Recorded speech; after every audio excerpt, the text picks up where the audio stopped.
Bonsoir, bienvenue à un invité spécial exceptionnel puisqu'il s'agit de Sa Majesté le roi Hassan II du Maroc. Sire, bonsoir. Bonsoir. Vous allez vous rendre dans quelques jours à Paris. Les rapports franco-marocains ont eu des hauts et des bas. Est-ce que c'est la fin d'une brouille, l'annonce d'une ère nouvelle, un nouveau départ des relations franco-marocaines? Écoutez, même dans les familles les plus unies, il y a toujours des hauts et des bas, bien que depuis longtemps nous n'ayons pas eu de creux de vague dans nos relations avec la France. Et je suis très heureux de visiter votre pays dans l'atmosphère qui régit les relations entre nos deux peuples surtout, et entre le président de la République et moi-même.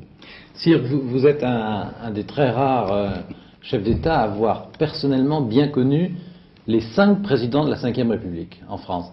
Est-ce qu'on a le même genre de relation et de compréhension avec, par exemple, le général de Gaulle et François Mitterrand? Non, certes non. Mais il y avait quand même,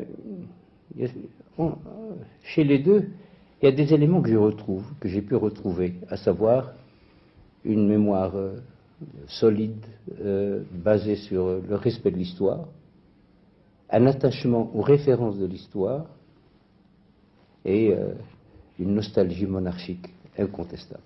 Chez les deux? Chez les deux. Et avec Jacques Chirac, il y a une relation particulière? Pour lui, je le connais depuis 20 ans.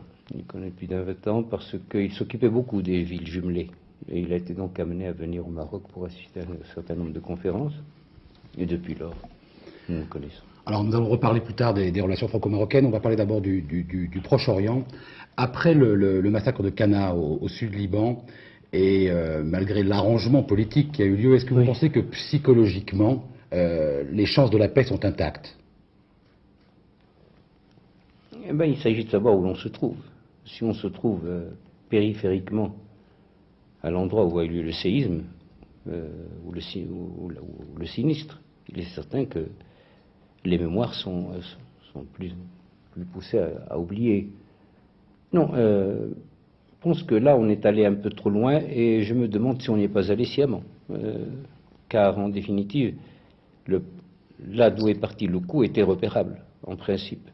Et l'on savait d'où le coup était parti. Donc vous voulez dire que certains cherchent à saboter la paix? Je demanderai d'avoir la patience à tous de lire dans 3 ou 4 ans les mémoires qui seront écrites sur cette partie de l'histoire du Moyen-Orient. Je pense que